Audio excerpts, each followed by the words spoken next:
Hello friends, स्वागत है आप सभी का फाउंडेशन स्टडी चैनल पर। मैं अमित यादव आप सभी को PSSSC वैकेंसी द्वारा जो लेखपाल में का पद निकाला गया है या निकाले जाने वाले है तो उसके संबंध में बात करने वाले हैं। सबसे पहले चर्चा करने वाले हैं कि हम लोग लेखपाल वैकेंसी की जो कानून गो और राजस्व लेखपाल की वैकेंसी होती है उसके विषय में यह जानकारी प्राप्त कर लें कि हमें तैयारी करनी कैसे है। ठीक है, तो यह देख लिया जाए UPSSC जो होती है,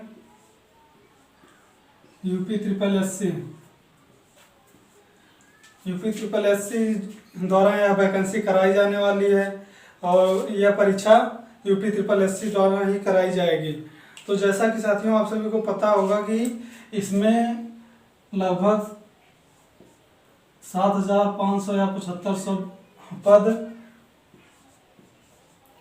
है। इसी पद पे जो है एग्ज़ाम कराई जाएगी। तो उसी के संबंध में हम इस पर आगे जो है देख लें कि इस पर जो है कैसे हम लोगों को तैयारी करनी है। इस पर बात हो जाए कि तैयारी हम लोगों को कैसे करनी है। तो आइए देखते हैं कि इसमें सबसे पहले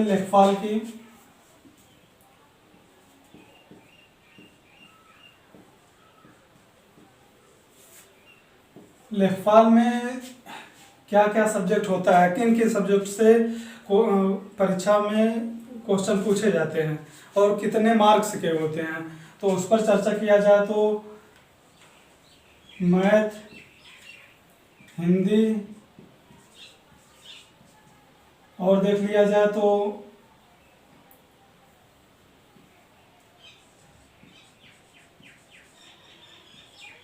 ग्राम विकास या ग्रामीण विकास कर सकते हैं।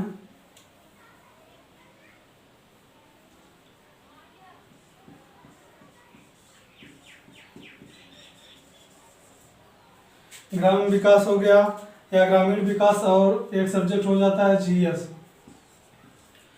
यही 4 सब्जेक्ट से इस लेखपाल वैकेंसी में परीक्षाएं कराई जाती हैं और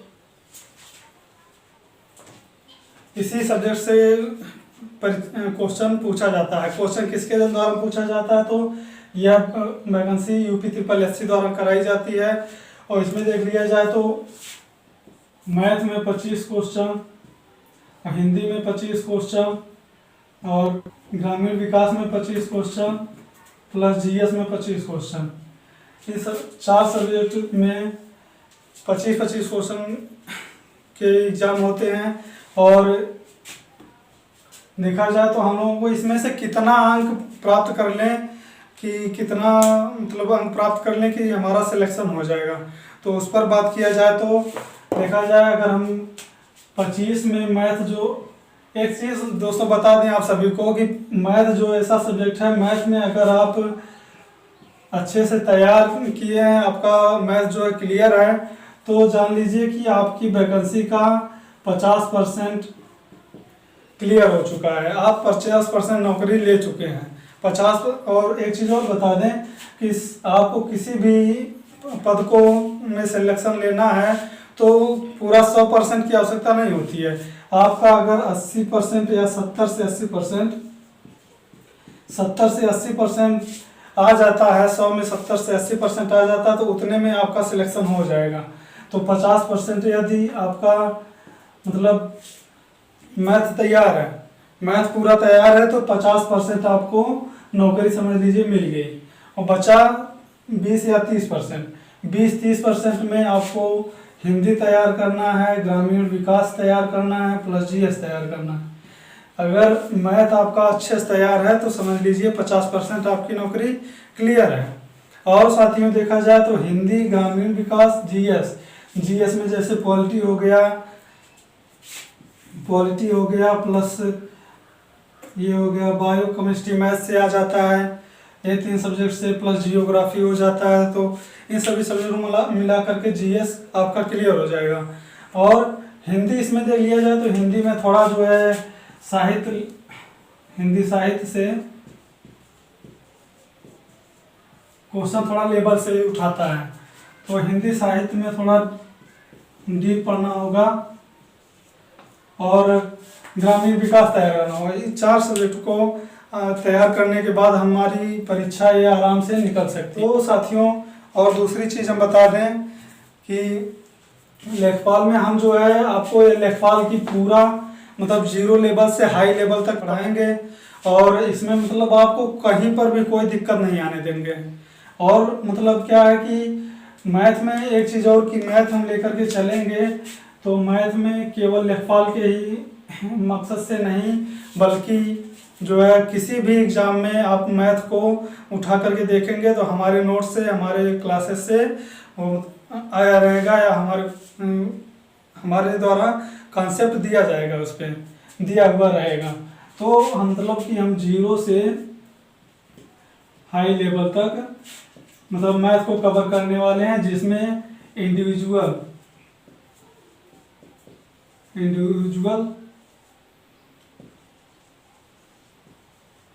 मैथ को कवर करवाएंगे। उसके अलावा देखा जाए साथियों तो हिंदी, ग्रामीण विकास और जीएस, इन तीनों में हम पूरा आपको सिलेबस बता देंगे, प्लस इसके विषय में कहाँ कहाँ से आप सभी को पढ़ना है इस पर चर्चा कर लिया जाएगा। तो उस हिसाब से इस पूरी रणनीति के साथ अगर आप लोग निरंतरता बना करके पढ़ेंगे तो ऐसा नहीं है कि आपका सिलेक्शन होने से रुक जाए।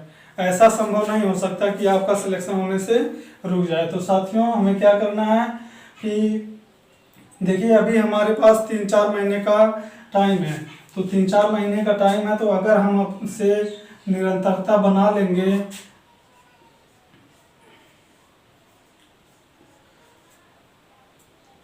निरंतरता बना करके अपने जो है पढ़ाई में जुट जाएंगे और दिमाग में अपने बैठा लेंगे कि हमको जो है बस लेखपाल की वैकेंसी में एक जगह बनानी है, तो वह अगले 3-4 महीने के बाद जरूर उसमें एक जगह आपकी बन जाएगी, इसमें कोई संदेह नहीं रहेगी।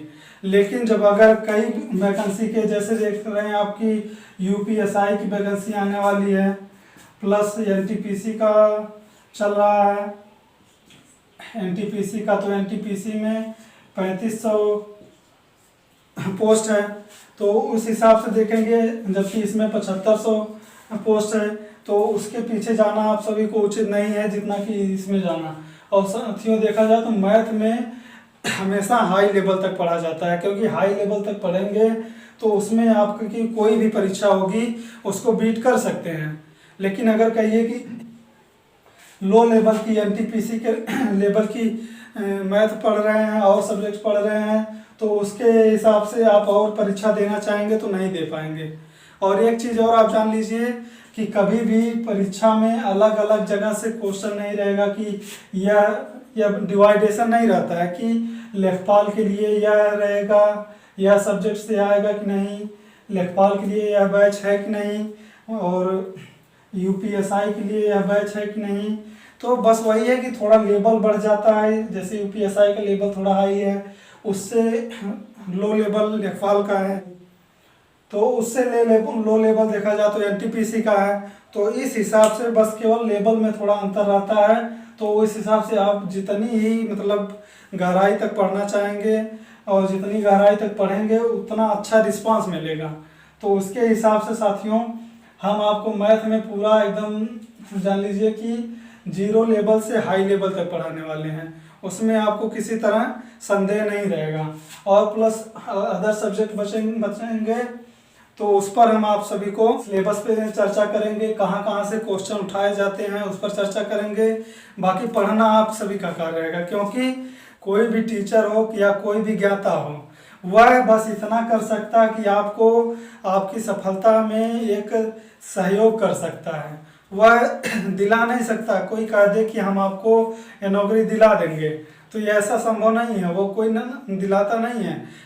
सारा कार्य मतलब आपका रहेगा, आपके अंदर कितना जो है सक्षम है, माइंड सक्षम है बनाने के लिए, आप कितना दृढ़ संकल्प हैं कि अपनी सफलता को पाने के लिए, उस पर निर्भर करता है कि आप पा देंगे, सफल होंगे, सिलेक्शन लेंगे या नहीं लेंगे। तो वह आपके ऊपर निर्भर करता है। यदि आप किसी भी शिक्षक के कहने का या उसके मतलब दिशा निर्देश का पालन करेंगे तो अवश्य उसका लाभ मिलेगा। तो इसी के साथ दोस्तों हम आज का सेशन समाप्त करेंगे। अगले सेशन में हम अपना मैथ की पूरे सिलेबस में क्या क्या है, मतलब नंबर सिस्टम से हम शुरू करने वाले हैं। नंबर सिस्टम से लेकर के आपका जो है पूरा मतलब जो भी टॉपिक्स है धीरे धीरे कवर करेंगे और अधिक से अधिक सहयोग करें इसमें। धन्यवाद दोस्तों, जय हिंद।